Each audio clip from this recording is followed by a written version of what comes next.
High বন্ধুরা, আজ আমি একটা অন্য স্বাদের চিতই পিঠা তোমাদের সঙ্গে শেয়ার করছি।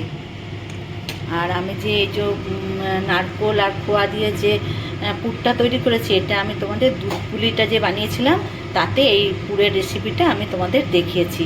তোমাদের যদি না জানা থাকে তোমরা ওখান থেকে দেখে নিও। এতে আমি অল্প তেল গুলিয়েছি। এবার আমি প্রত্যেকটা খোপে একটু একটু করে এই চাল আর চালের গুলাটা করে রেখেছি একটু সামান্য নুন দিয়ে, সেটা আমি এতে অল্প অল্প করে দিচ্ছি। প্রত্যেকটাতে আমি অল্প অল্প করে দিয়েছি। এবারে আমি এইটাকে মাঝখানে বসিয়ে দেবো, প্রত্যেকটার মাঝখানে বসিয়ে দেবো।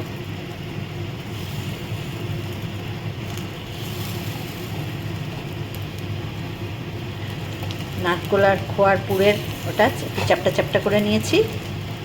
এবারে উপর থেকে আবার আমি ঢেকে দেবো। আমি সব কটা ঢেকে দিয়েছি। এবারে আমি এটা একটু কিছুক্ষণের জন্য ঢেকে দেবো। দেখো কত সুন্দর সবগুলো চটপট উল্টে যাচ্ছে। দেখো দেখো, আমি একটা ছুরির সাহায্যে এটা উল্টে দিচ্ছি।